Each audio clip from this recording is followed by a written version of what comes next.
people desire pleasure, right? The good things, but I think a stronger desire, right? Or you can say again, anti-desire is aversion towards pain, right?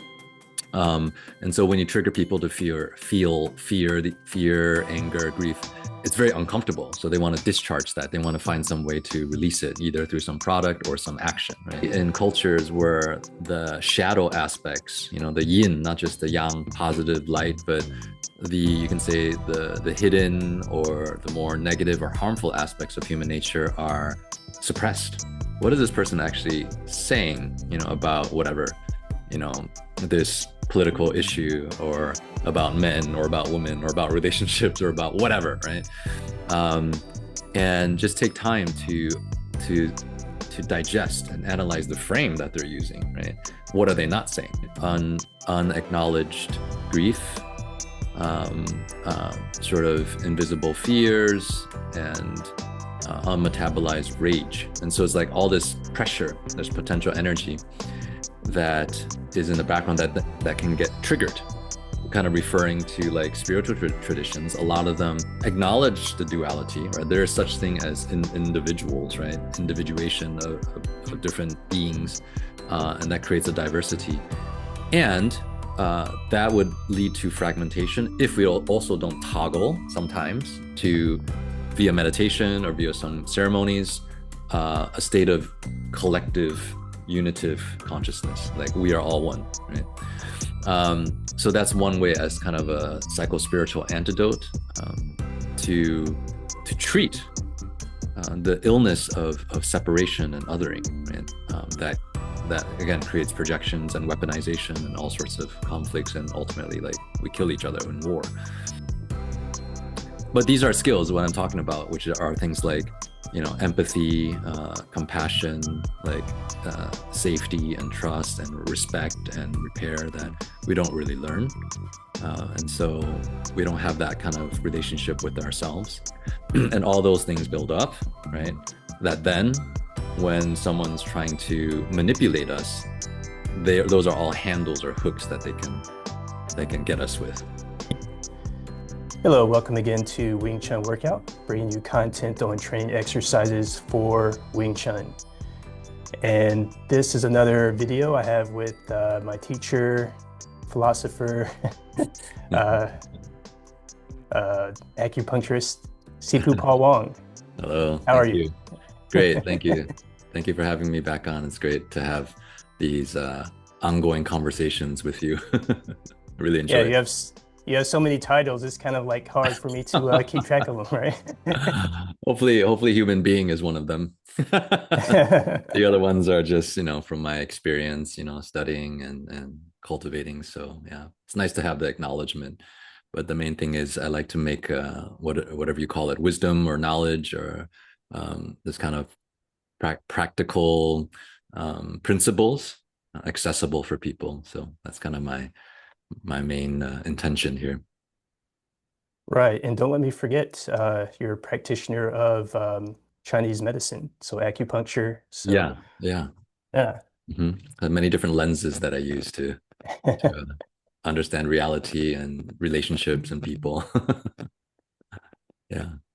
Right. So we're just bringing everyone back today for another podcast. And this series I have with you is Wing Chun Wisdom. And we're going to hopefully impart some wisdom today. So the topic of this one is mindful defense. Right. So, and the martial arts, of course, we practice for self-defense, not offense, hopefully. And the mindful part is that is a part of the defense. So not just the physical part of training, right? But it's also the mental. And last time we focused more on the spiritual side, right? But yeah, martial arts is not just the fighting, it's the mental states. Reminds me of and you probably have more insight of this than me, but the art of war, right? So that wasn't just about physical fighting, right? That was some other type of fighting too. And so, yeah, I guess it all starts with the mind. And you could be, I guess, tricked, manipulated Hmm. without even knowing it. So Yeah. hopefully today we can talk about just some techniques that people use on you as far as like the mental manipulation and the Eastern philosophies. I mean, I believe behind the martial arts, they're known for they have a tradition for exploring the mind, and I think that's good. Um, so Mm. yeah, and also I think it's good because I think nowadays with social media, of course you have the traditional mind attacks, right? But now you have the social media, and what's even more disturbing is the AI, correct? So, Yeah. and I guess the democratization of all this technology, anybody can attack or they, Hmm. I guess, influence, have an agenda. Hmm. Um, so yeah, I guess let's talk about some of these techniques. Can you, I guess, I'll mention one, and or you can mention one, and then I can mention one. Just some techniques that people, or I guess, influencers, can use to attack the mind, and then we can talk about the defense part. So, if you could just off the top of your head, what's a technique that's often used to attack? Um, this is a pretty broad and deep and very relevant topic. Um, the weaponization, let's say, of information. There's many different strategies and tactics that people use. I would say the primary one is fear. There's even this acronym of I think PRS, which is a problem reaction solution, and the yeah the P stands for problem, which is either creating or defining or naming some particular scenario. Let's say uh, as a doctor of Chinese medicine and healthcare, right? There's every year more and more diagnoses of disease that are defined, right? Um, each of which defines a certain problem, right? Maybe a certain symptom, right? Or certain, and we're talking about mental, right? So maybe in there's a psychological manual called the DSM, yeah, which defines mental illness, and I would say sometimes medicalizes certain mental states. We know things like anxiety or depression or autism, and so once a problem is defined, right? Say here in the United States, it's legal to have pharmaceutical companies advertise right directly on TV or in magazines. So um, a lot of people, when they hear about okay this diagnosis or this series of symptoms, they wonder, especially those who are hypochondriacs, like oh man, perhaps I have this illness too, right? So it creates a reaction. That's the R, right? um, Maybe the problem is like, oh, it's defined as, are you sometimes tired? Are you sometimes stressed? Do you sometimes feel anxious and lose your appetite and cannot fall asleep, right? And you can think, well, those are very common side effects of a modern culture that's overwhelming, right? Due to over engagement with technology, not enough unplugging or rest or connection to nature. Um, and so, in a way, those symptoms are normal, right? However, defining them as a problem, right, um, kind of creates a mental entity, right, category, or in this case, a diagnosis, um, that then people have a reaction to, like, oh, okay, maybe, yeah, I do have all those symptoms, yeah, right? They respond with some kind of affirmation or confirmation that, yeah, I have all of those. Wow, okay, I guess I do have that problem, right? Yeah. So that kind of framing then creates this very golden opportunity for the S, which is solution. Um, so this doesn't have to be weaponized. It could be used in a virtuous way, but it's very dangerous when there's ulterior motives and primarily, let's say, greed, right, and profit above, let's say, health or actually helping people, right? And so the solution then, right, in this kind of short story is some kind of pharmaceutical, right, medication, right? Um, so we define the problem, and then people react. Yeah, wow, that's yes, that sounds like me. And then lo and behold, da you know, we have this product that costs right, whatever, you know. But today it's buy one get one free or 20% off if you call within the end of this advertising, right? You're sold a solution, right? And so on and so forth, right? And so I think much of marketing or propaganda is follows that kind of formula, right? In a very, kind of simple way. And there's a person named Edward Bernays, who I think was the nephew of Sigmund Freud, right? Who studied like many things, but one of the fathers of psychoanalysis, right? And especially acknowledged much of what influences people's behaviors is subconscious or even unconscious, right? And so Edward Bernays, the nephew, took his uncle's ideas and applied it to public opinion, which he theorized that much of it is not based on rational decision. It's based on these unconscious patterns and desires, which could be also an aversion, right? Desire against something, right? Not to, again, so back to like selling certain products, like fear of aging. I don't want to age, right? That aversion towards that. Oh, we have this cream, right? Or something. And so the problem, the P is creating, and this is like the genius of certain kinds of marketing, right? Whether you're an influencer or whatever, right? Even if you're just a person trying to kind of sell yourself or kind of like convince people of your perspective, right? You want people to, when you define the problem, you want to define it in such a way that people can identify with it, right? And once you have that identification, right, then they can relate, right? If they don't relate to the problem that you're defining, then they're indifferent, right? And then that reaction, like I said, could be, "Ooh, that sounds great," that sounds sexy, or it sounds, positive, or it could be the opposite, right? Let's say generating a fear or even a rage or even a grief response. In a way, I think the latter is more powerful. People desire pleasure, right? The good things, but I think a stronger desire, right? Or you can say again, anti-desire is aversion towards pain, right? And so when you trigger people to feel fear, anger, grief, it's very uncomfortable. So they want to discharge that. They want to find some way to release it, either through some product or some action, right? And so we can very, very much be manipulated with this kind of propaganda.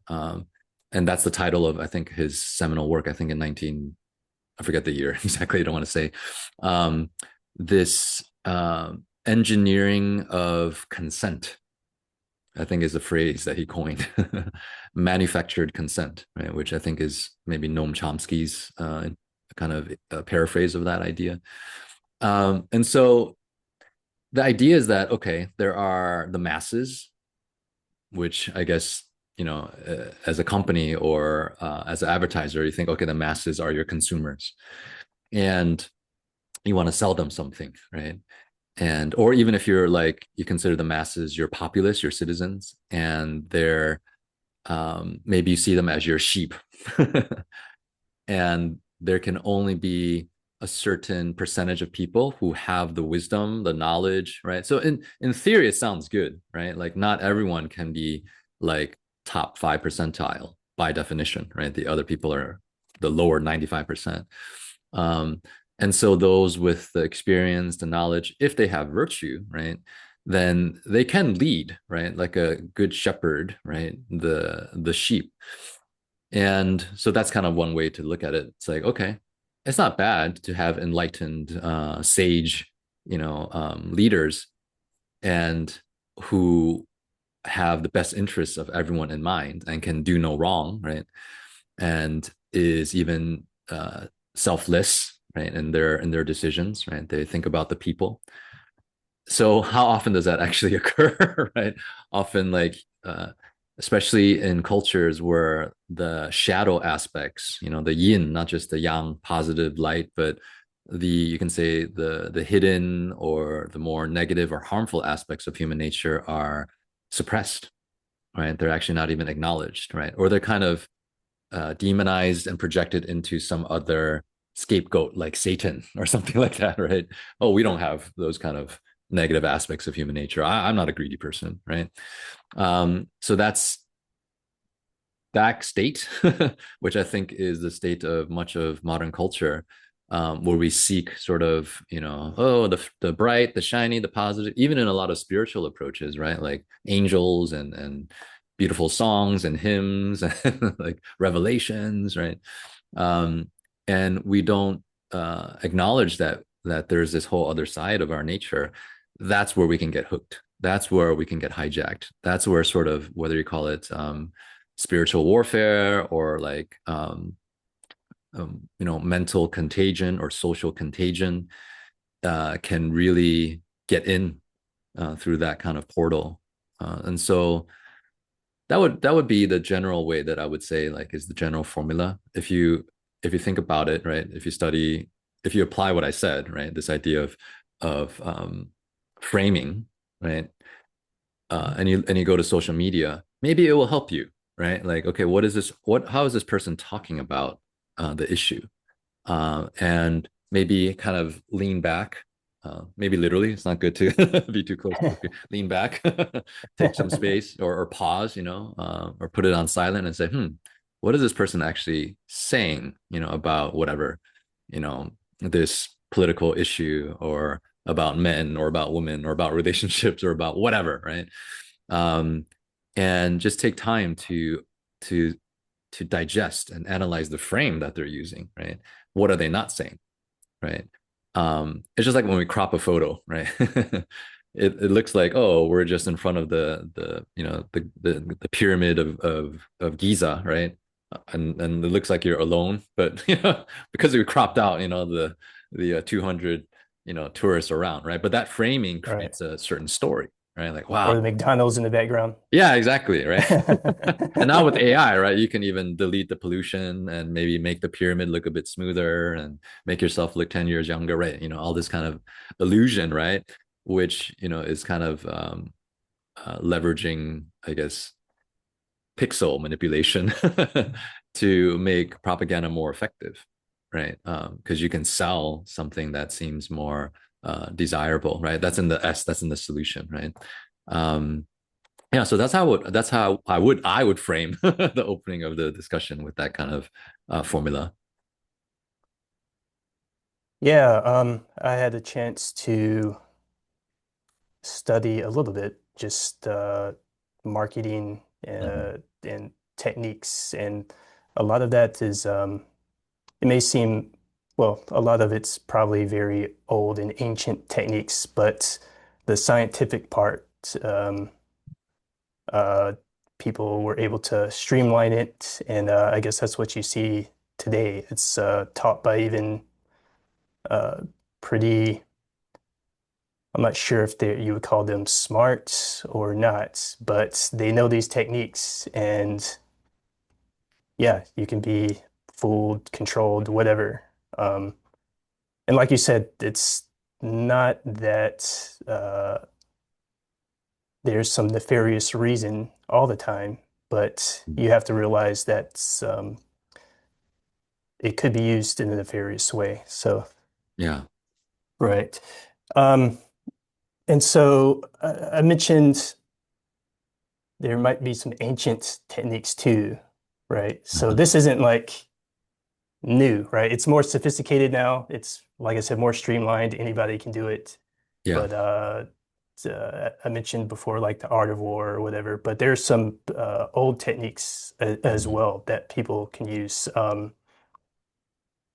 I guess one would be maybe like what you said, like an othering, right? So Mhm. xenophobia Mhm. um, could be, and so that's like tribalism, right? So one Mm. one group versus the other group, and I think yeah, Uh, I remember reading, or even they have like, just social media posts on this. If you want to sell your product, you have to Yeah. create a tribe, right? Yeah. Right. Right. And so that's one of the ways. Also, what you mentioned before is anger, right? Provoking anger. Hmm. Um, and so that could be, I guess, poking at one part, which is the tribalism. Kid, these people over here, Yeah. what are they Yeah. doing? Hmm. There might be evil people. Um, and another thing that comes to mind is maybe, I guess some are better than others, but there could be like a religious aspect too, Hmm. Yeah. as part of the tribalism as well. Right. So those are some things that I thought about. Are you able to speak of, I guess, the we can link I guess, the tribalism and the xenophobia and the anger. If Hmm. are you able to speak to, I guess, some technique, or dive in a little bit deeper on that? What are your thoughts on that? Um, I mentioned scapegoating earlier, right? Which is a kind of othering, right? Even like I think in some in history of royalty, like the some of the princes had like a whipping boy, right?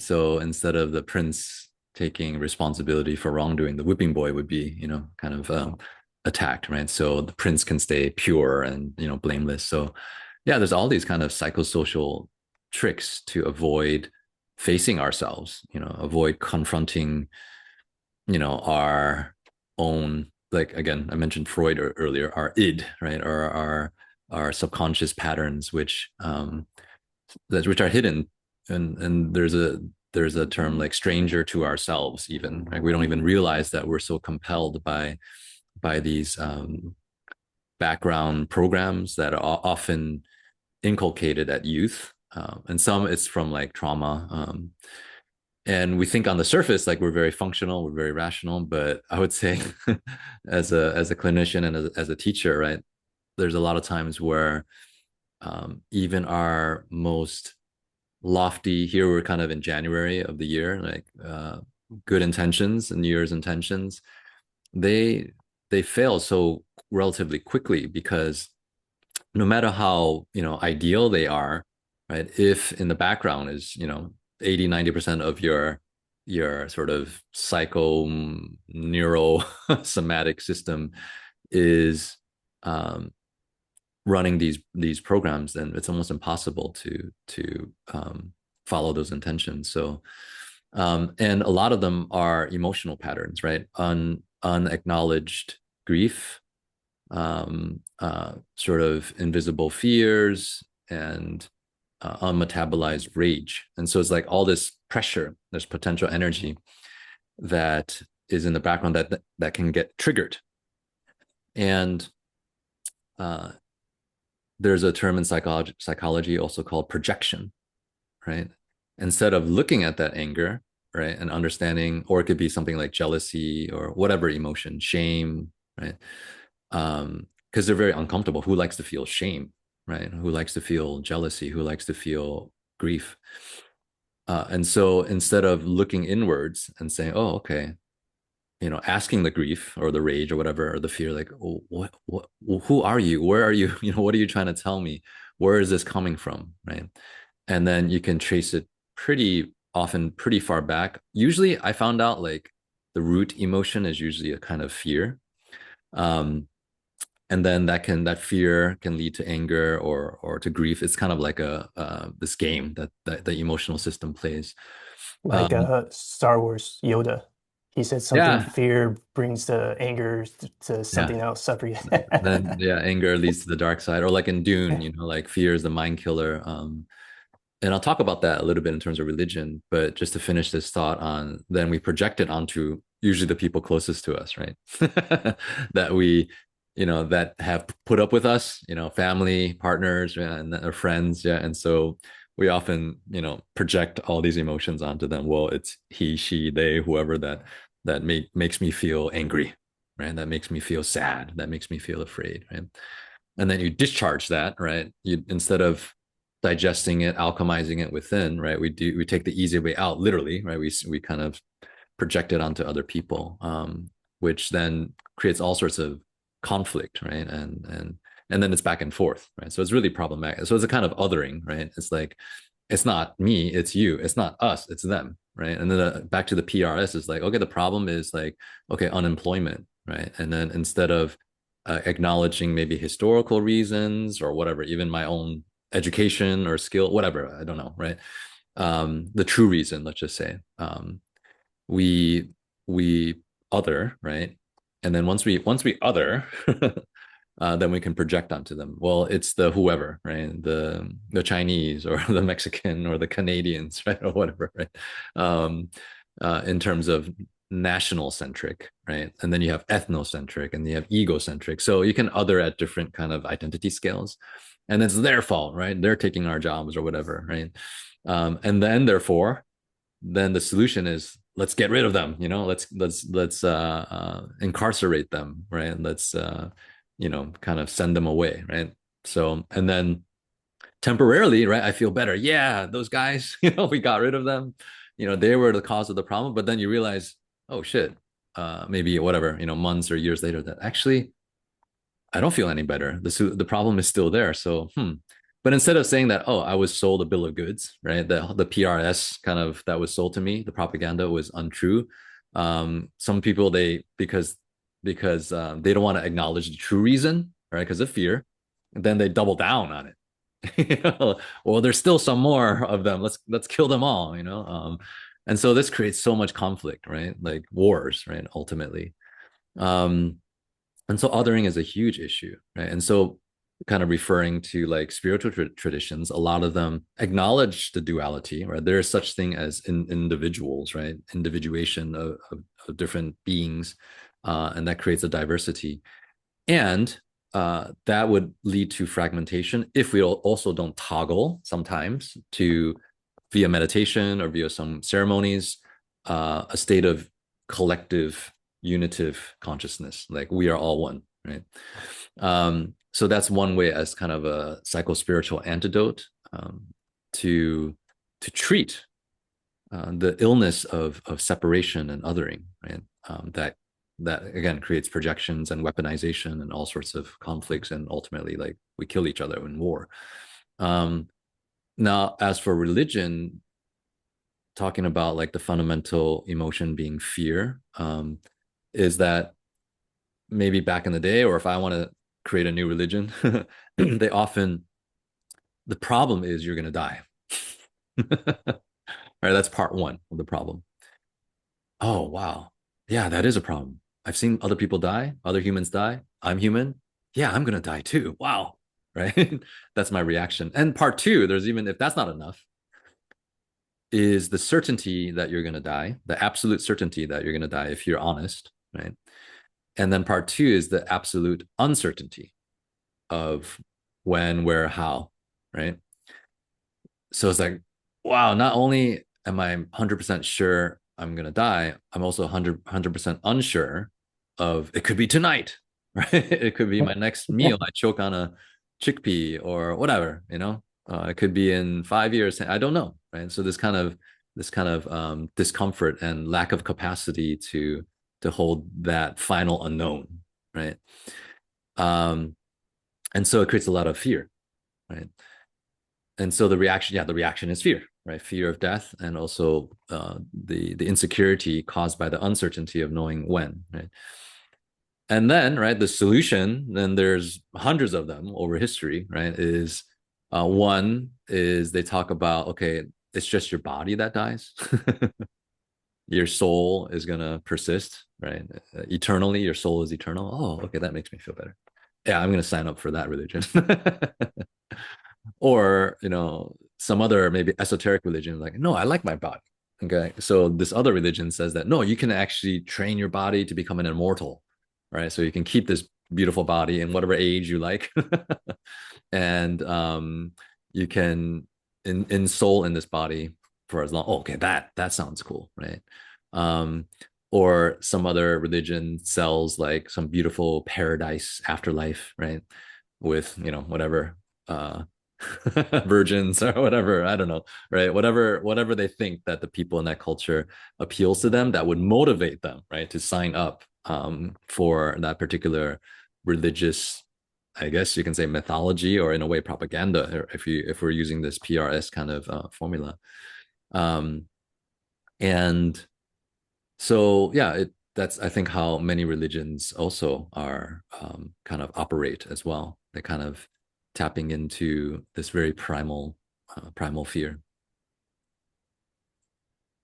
Yeah, and it's interesting what you were saying about the fear and anger. It seems like that could escalate into conflict or like you Yeah. were saying, war very quickly.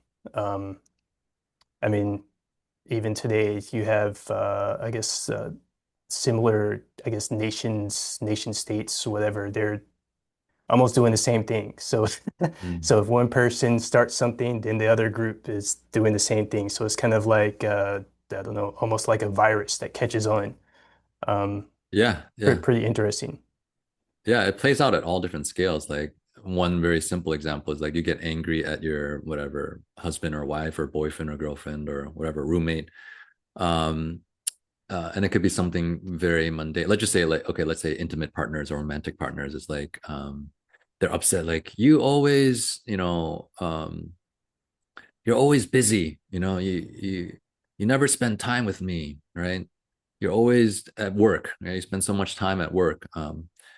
And it comes out as anger, right? And then the other person doesn't respond well to that, right? They get angry too, because they're like, well, I'm trying to just support us, right? What do you want me to do? Like, quit my job? I need to spend this much time at the office, But uh, if the person, let's say, if we kind of analyze a little bit deeper, often underneath that anger, right? If you listen between the lines, between the words, there's fear, right? It's like the person is saying, "Oh, um, you spend so much time at work," but underneath is a fear that I feel like uh, I'm losing you. I feel like this relationship isn't going to work. I feel like we're getting distant, right? Um, and then I'm going to end up alone, something like that, right? But instead, and which is painful, right? It's actually it's underneath is actually pain, right? And you can call it loneliness, or like yeah, a fear of abandonment, right? Fear of it not working out, and maybe having to start over again. Or but instead of acknowledging that fear, because it's very vulnerable, to, first of all, to feel that pain, right? And feel that kind of helplessness, right? Who likes to feel helpless, right? Which is a powerless feeling. So instead, we kind of transform it to like, ugh, right? Which feels, anger feels like, a kind of energy that we don't feel so weak, right? And so instead we're like, hey, right? So that's one example, right? And then maybe the anger at some point, if you try to argue and it doesn't work out, then you get sad, you get depressed, you grieve, like, "Ah, it's never going to change, he or she is never going to change, like, uh I grieve the version of myself or this person that I imagined, right? And so it can loop like that, right? And there's also anxiety in there as well. And so yeah, and so that's kind of a very interpersonal scale, but I think the same thing plays out. There's So what I'm saying is fear. What I also just brought up is in some in some traditions they would call it karma, but I'm using a more accessible term, is like pain. Like, a lot of us have pain that we don't acknowledge, so then it just kind of, we're just looping secondary kind of uh yeah, we're kind of interacting in the secondary way. We don't actually get to the primary um truth of the matter. Yeah. And without that, then a lot of issues become unresolvable. But these are skills, what I'm talking about, which are things like empathy, compassion, like safety and trust and respect and repair, that we don't really learn. And so we don't have that kind of relationship with ourselves. And all those things build up, right? That then, when someone's trying to manipulate us, those are all handles or hooks that they can get us with. Right. And what's pretty interesting is once people or are hooked, it seems like those aspects, countering aspects like empathy, uh, they're easily forgotten. Yeah. It's weird. And like you said, things escalate quickly. So that's we'll put a pin on this because I Mhm. want to move on to some other techniques, but Mhm. that people could use on you to influence you. But yeah, we'll put a pin on this and we'll go back to this because I think probably having some sort of practice is good as well to Mm. reinforce the habits. But yeah, some other techniques that come to mind to me, and maybe you have some thoughts about this, would be the social pressure, I think. Mm. And what's really diabolical, I think, a lot of times is yeah, we hear about peer pressure. That doesn't Mhm. go away, but it starts when you're, most people they identify that with teenagers, right? Yeah. And what I think is diabolical is a lot of these guys they like to target the youth, people that don't know any better, that are innocent, right? Yeah. Yeah. Or maybe the non-educated, um, but yeah, the youth fall into that category. And Mhm. so I'm just thinking about myself, through my lifetime, the social pressure could be, being cool or Yeah. materialism, I think is one that starts especially in our culture, which Western Mhm. culture is probably globalized now, but materialism and that carries over to adults, right?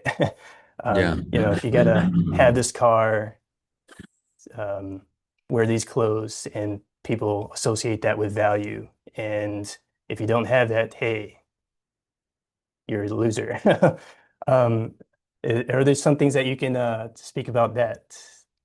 That's huge. I mean, that's also, I always like to zoom out and then go into our past, which um, is the majority of our species existence. Like modern life, like living in cities, even I guess agricultural kind of ways of living. That's actually relatively recent, maybe 5,000, 10,000 years. But um, and you also mentioned like, when we lived as nomadic tribes, right? Um, it was very dangerous to be separated from the tribe, right? Of whatever your band of 50, 100, 200 people, right? Because we didn't have so much creature comforts or like, you know, transportation, buildings that insulated us from the elements. So it's very dangerous, right? And there's also predators, right? And so there's a very primal existential dread of not belonging, right? And so rather than um, kind of challenge the status quo, which would mean that if you do that too much, people will look down at you and say, hey, what is this person acting out against our kind of social convention? They would risk being ostracized. And so that was probably in the back of the mind of many people, right? So it's definitely true, even as babies, right? We're born quite helpless, so we need like years before we can actually, kind of even uh, be on our own, right? That being said, also like being on our own is also very dangerous in that kind of environment in which we lived in for the most of our species history. So most of people now, they I mean, there are places where people have physical danger, but even if, say, you're amongst millionaires or whatever, let's just say where there's not really any material kind of danger of starvation or things like that, you have everything you need in a resourced in a physical material sense, but psychologically, that kind of fear of not belonging to the dominant identity and behavior patterns is still there, right? Maybe more in the background, right? Um, and so we will develop behaviors which at the extreme is what we could call like fawning or people pleasing, um, which is like we sacrifice our own opinions, perspectives, values, standards, needs for the group, right? So it's never either or. Sometimes it's good, right, to be more selfless and serve other people. But what is that boundary, right? If you 100%, give up your sleep, give up your food, or whatever, give up your dignity to serve others, then I think that's too far, right? Um, and so it's a balance between, I guess, your personal identity and needs and goals and vision and value versus the interpersonal or the social. And I think, like I said about I mentioned the word earlier, sheep, right? So in the sense that maybe many people, they don't learn to think for themselves or even to feel themselves, right? Interocept and actually um, determine what they actually want and need. And what they think they want and need and do is pretty much the defaults that were, like you said, socially pressurized into their nervous system. And I haven't mentioned the word yet. I'll say it here is meaning, right? Often gets lost in the process. And so if one of the goals of human existence is to live a meaningful life, you have to decide for yourself, right? How much of that is social meaning versus personal meaning. And ideally, you have both. And ideally, they're not mutually exclusive, right?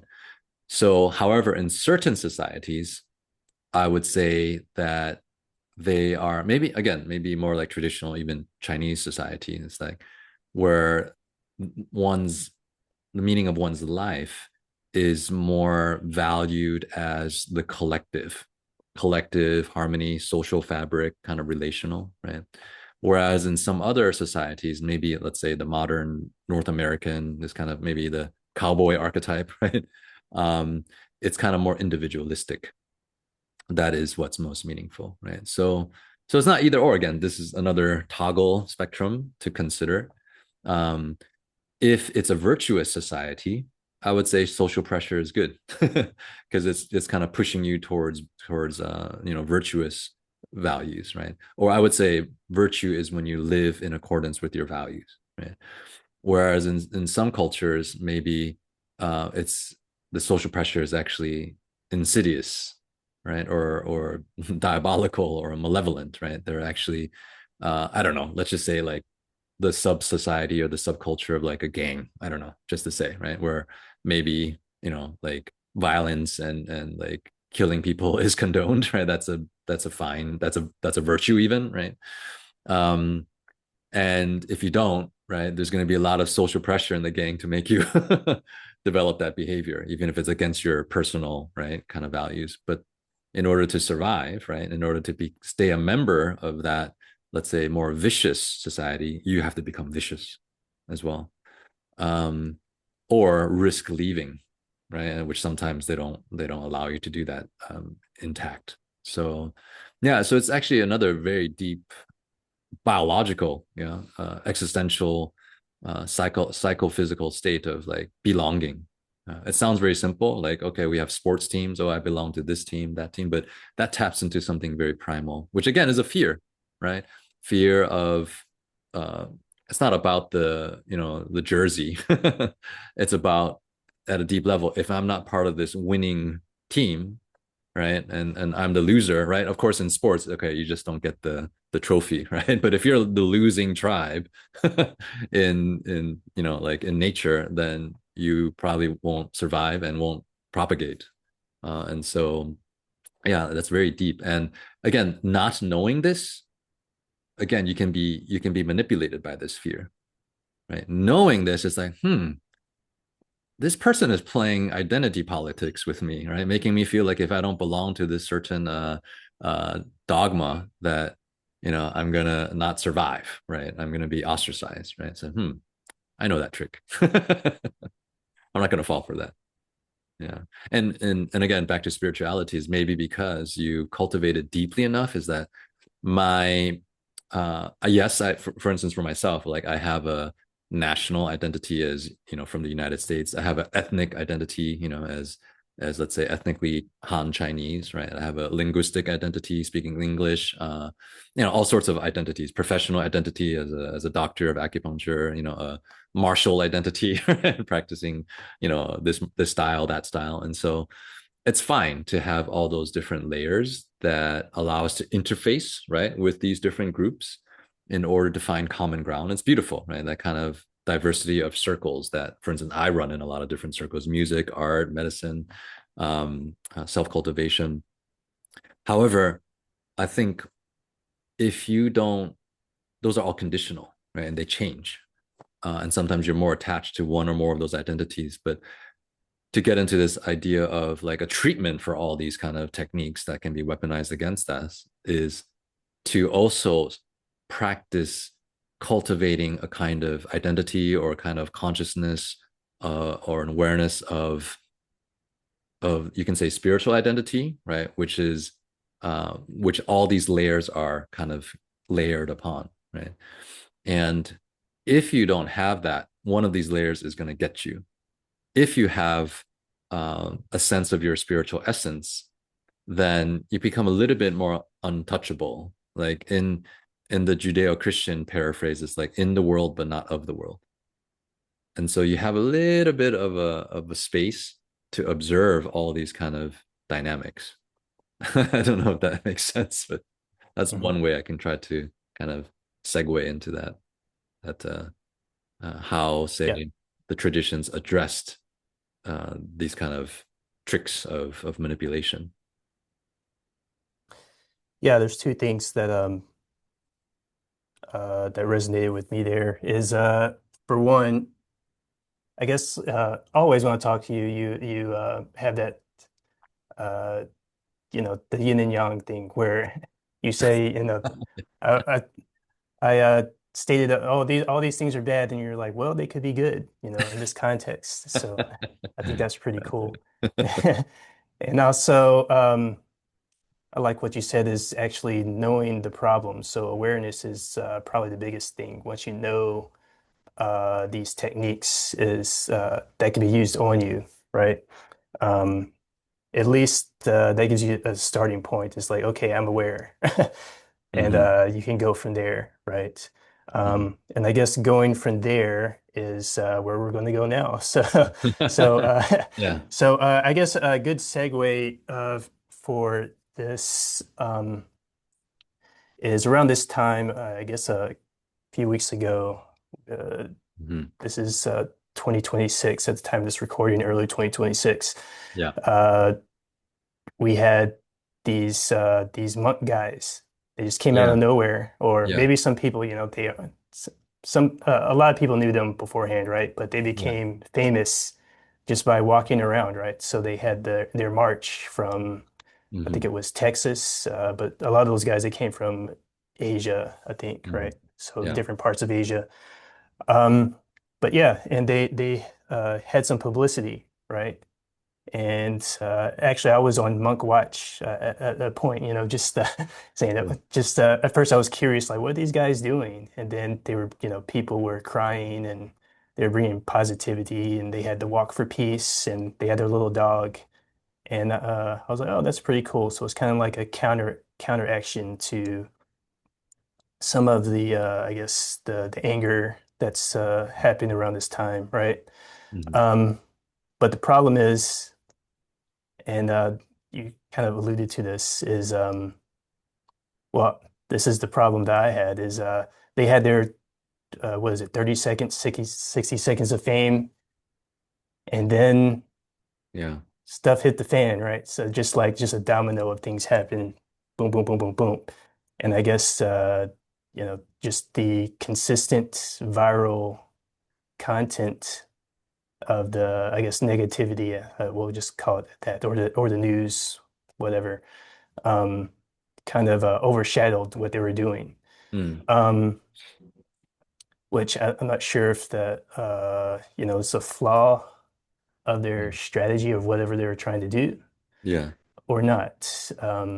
But I mean, I thought it was good to, bring some awareness to, there is something that we can do to counteract, to kind of like um, turn down the temperature of things. But like I was saying before, we quickly forget about stuff that we learned, and maybe there's some some practice that we can do to kind of remind ourselves. So you mentioned like Christianity, like people to go to church or go to synagogue or whatever. Mm. Um, maybe they pray. Maybe that might not be enough. But I would say, what's your first of all, do you have anything to say on this? And I guess we'll start the conversation on maybe there's maybe some techniques or practice that we could do to reinforce good habits. Yeah. I think in dark times, and some would say we are in dark times, yeah. That is like the yin yang diagram, right? The black part of Hmm. there's that white kind of light, right? And even when things are going well, right, represented by the white, there's still that little crap right there. So very simple, but isn't it true that, no matter how well things are going, right, maybe in your life or let's just say in your day, right, that something else isn't simultaneously falling apart, right? Or tomorrow is going to be a shitty day, right? It's that it's just a name. Someone called this the simulation, right? It's just this simulation has that duality, and uh, even if you understand it, right, intellectually, it doesn't make it easy to live with it, right? Even for me, like, cultivating this is my 2026 is my 29th year of, trying to trying, I guess, or living into these realizations, right? And studying it in different ways, right? The dance of duality, right? With martial arts, the yin and yang of offense, defense, fast, slow, hard, soft, or with calligraphy, the black and white of the ink, more linear or more curved. With my instrument, sound and silence, playing with duality, and using music as an example. Let's say it's like, um, I love sound, but I hate silence. It's like, well, that's actually impossible, right?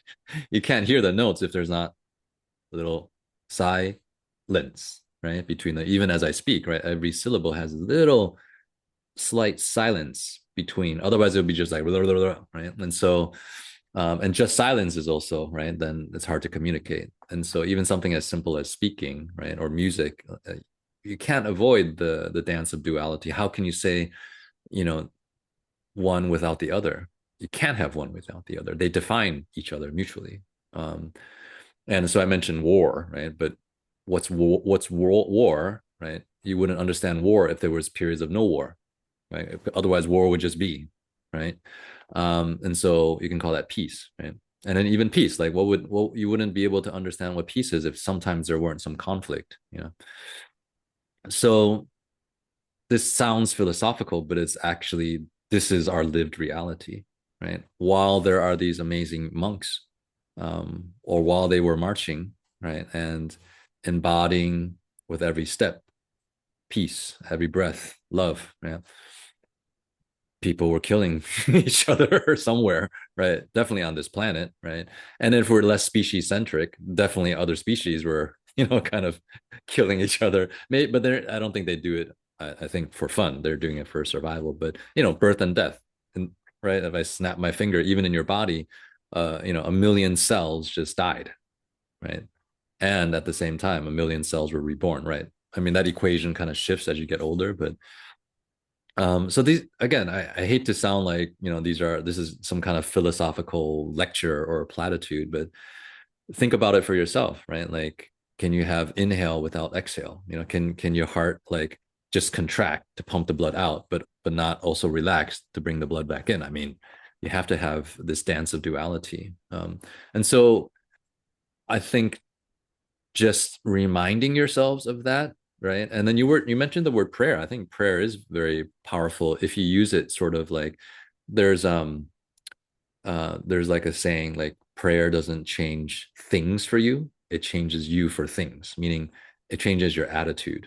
It doesn't like, oh, please give me a new car, a new job, but I mean that kind of prayer is like tapping into the universal ATM or whatever. But I think the kind of prayer, which is more like you can think of it more like an affirmation, or if you use vision, it's like a visualization or like a mantra. Like even like what I'm saying is like what I just said earlier about the duality unit. Actually, even that unity of duality, unity of duality, unity of duality, or yin and yang, or both and right. There's this life is never just either or. It's both and right, both and either or. So you have to repeat that enough time and then find ways to actually see it in the world. And even right, and this is very hard, right? If you're going through heartbreak or something like that, or you lost someone either from a breakup or from death, it's like you have that grief. And sometimes you're in that very dominant part of the yin, right? And that may last for weeks or months. And um there comes a time when maybe you can spark the yang back and say that, okay, I'm so sad, right, to lose that person. And you start to remember what they meant to you, right? Like, oh, I learned a lot from them. I had a lot of beautiful experiences with them. So that kind of yang energy can spark back. And back to like the selling, the propaganda thing, it's like if we don't accept like the yin time and we don't accept that there is a grieving period, um, then someone just says, "Oh, here's this pill. If you take this pill, your grief will go away just like that." Some kind of medication, right? And there are medications that kind of right depress our emotional sensitivity. Um, then we will be more prone, right, to those kind of marketing schemes, I guess. Which, yeah, if you're really in the doldrums and you're really like suicidal, okay, maybe it's fine to use some of those kind of shortcuts, right? But I think if we can just remember that everything in nature has a season, and unless you're at the equator, right? Let's say if you live in an area, a latitude where there's the four seasons, like when it's the middle of winter, you can't like okay, why can't I go to the beach in my bikini? It's like no, it's winter time. And, and then when it's summer, it's like, oh, it's so hot. Damn, like I wish I could go skiing. Oh, you can't. Not, and so then that's like patience and perseverance or acceptance or surrender to what is and developing the capacity for the discomfort. In the case of winter, oh, the capacity to be with cold, or in the summer, the capacity to be with heat, or the capacity to allow awe and joy and love, as well as the capacity to give space for your fear, grief, and anger. And so yeah, I think if you can mature to that kind of in this case emotional maturity, and then just accept that I don't have to necessarily fix or change my state, that can help a lot actually. Hmm. Interesting. Yeah, I know myself, since you had the mug, I might get me one of those because I think after, learning things from you and just through my own study, I think those symbols are, like you said, it's a good reminder. If you have, I should get a yin yang symbol or put it somewhere. Just because I think, yeah, the symbols are, and we talked about this at a previous, I think a couple of previous episodes of the yin and yang and the meaning behind the symbol. Once you learn that, I think it could be a good visual reminder Hmm. to, if you're blind, I'm not sure what you do, but but Yeah.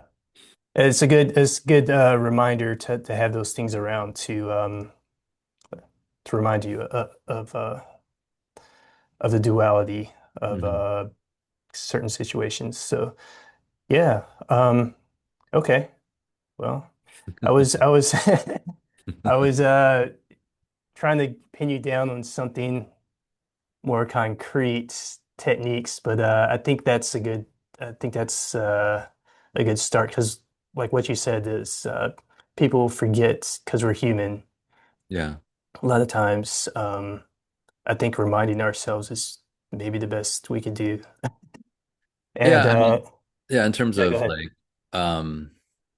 so since this is Wing Chun wisdom and Wing Chun is a martial art, is it's good if you have some embodied ways to practice it. And so one way that we design for students is to accept what is present in terms of a training situation, right? Like let's say you have someone's arm, right? And when they, let's say, are pulling you, right, pulling your arm, right, instead of resisting, right, the pull, you when they pull you go with it, right? You accept that this is a pulling situation, right? And then you find a way to adapt to it. In this case, maybe when they pull, you actually go forward, right, and go towards them. um, and then maybe another variable could be where they're either punching or attacking or pushing you, right? And they give you like a pressure towards your center. And you also learn how to handle that, maybe by just stopping it, blocking it, or clearing it. Um, so with this kind of somatic training system is you learn to accept, right? Of course, the drill may be defined in a certain way, but ultimately, right, you develop this, we would call it in Buddhism, they would call it equanimity, or you can say acceptance, or just letting things be, right? No matter what is attacking you, whether it's a push or a pull from the left or the right, or a strike up or strike down with their left arm or right arm. Um, First of all, right, you learn the lessons that you can't control, right, those variables, and by definition it is variable, right, if you're especially training at a high level. And you just learn to trust your response in terms of how to deal with it, right? And that could mean a particular technique or shape that you're making with your arm or body.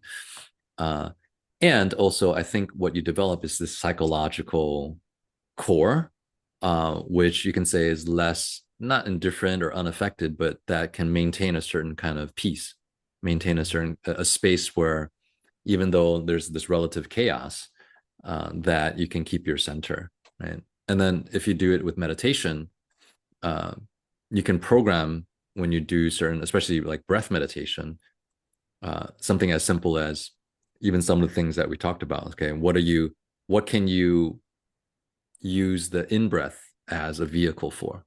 What do you want to bring in literally into your body, like with a mimetic energy, right? Mimetic meaning energy of a certain meaning, right? So it's not just bringing in oxygen, right?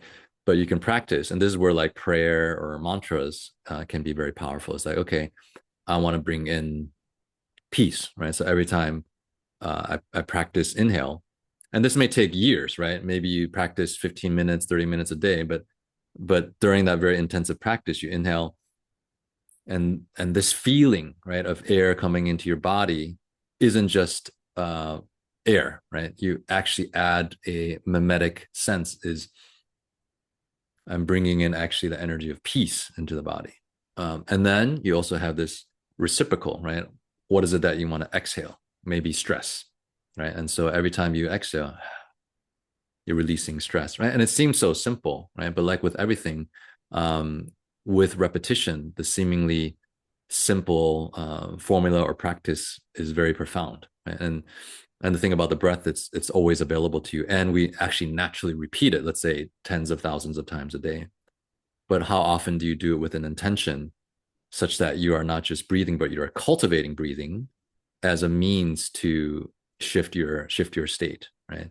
And let's say if you're in a more peaceful and less stress state, again, right, back to the beginning of our conversation, I think you're less easy to manipulate, because you're more complete, you're more balanced, right? If you feel really deficient or really desperate or um, in lack, then it's very easy to be sold, right, a bill of goods for that. But if you feel more self-content, more stable, more in equanimity, using different means, right? I gave two. One is more martial arts kind of training, and I think that's true for most martial arts, right? You put yourself in different scenarios where externally it's very chaotic, but eventually with mastery, you actually develop a sense of inner safety, regardless of what's going on all around you, because of this quality of self-trust that you develop, right? That you can handle these situations. Um, and then, a less, I mean, you can connect it to the martial art, but another way is more internal, maybe with the breath cultivation, that you can empower each breath with a psychophysical shift. Hmm. Interesting. Yeah, I didn't know that the practice of breathing, I guess in meditation or whatever, is that psychophysical. So Mm-hmm.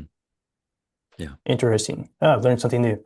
All right. Well, I think we can leave it there. But yeah, I think those are some good insights that you have, and some good techniques at the end that hopefully people can digest and will help them both in their martial practice.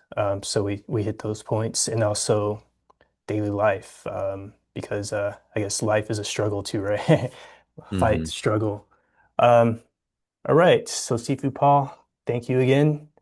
If people want Welcome. to reach out to you, you're on Instagram, right? At Sifu Paul Wang, and you have Mhm. a practice if you want to get in-person healing, and that's at the Tao Center. I guess your website's daocenter.com, right? Yeah, DAO. DAO and Yep. then center, like the center of a wheel. And also info@daocenter.com if you want to email me. And I also have a Substack, Daology, DAOLOGY, that you can subscribe to as well. So yeah, pleasure to share some ideas with you, and hopefully it's interesting and useful for the listeners as well, the viewers. Yeah, well, I found it interesting. So at least you get one person. All right. Great, that's good. All right, Sifu Paul, thank you. Okay, Have a thank good you. one. Yeah, you're welcome. Bye-bye. Bye.